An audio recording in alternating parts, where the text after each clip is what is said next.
आपको मालूम होना चाहिए, और अगर ना मालूम हो तो सुन लो। सुल्तान डाकू को, इसी हिंदुस्तान में एक डाकू गुजरा, सुल्तान डाकू को जब फांसी के तख्ते पे लटकाया जा रहा था तो उससे पूछा जा रहा था कि बताओ तुम्हारी आखिरी ख्वाहिश क्या है, तुम्हारी आखिरी तमन्ना क्या है।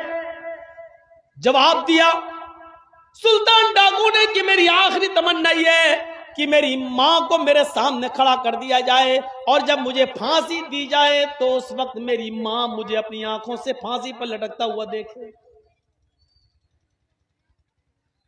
उसकी ये ख्वाहिश पूरी की गई। मां ने बहुत मना किया कि मैं अपने बेटे को फांसी पे लटकता हुआ नहीं देख सकता।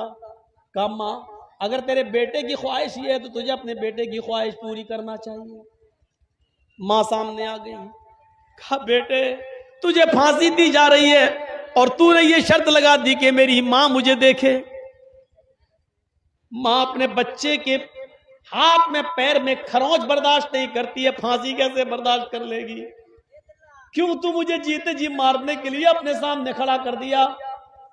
उसने कहा जल्लादो, आए जल्लाद, अब अगर कोई और ख्वाहिश मेरी पूरी कर सकते हो तो बताओ।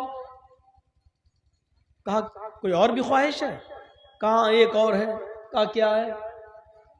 कहा कि मेरे साथ साथ अगर हो सके तो मेरी मां को भी फांसी दे दो। कहा ये क्या बात रही?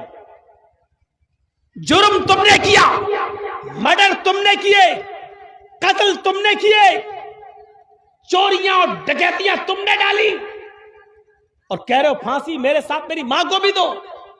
कहा हां, इसकी वजह यह है कि जब मेरी उम्र 5 साल की 6 साल की थी और मां ने मुझे 1 दिरहम देकर भेजा था दुकान पर और कहा था कि बेटे दुकान से 2 अंडे ले आओ। मैं 2 अंडे लेने के लिए जब दुकान पर गया तो मैंने दुकान से 2 अंडे ले लिए और पैसे देना मैं भूल गया। दुकानदार ने भी पैसे नहीं लिए, भूल गया।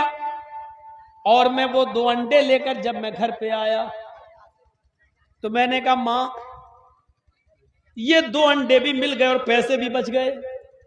मां ने कहा क्या हुआ? कहा उसने मांगे नहीं, मैंने दिए नहीं।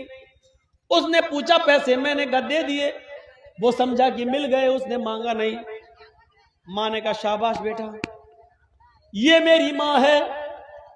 उस दिन जब मेरी उम्र 5 साल की थी उसने मेरी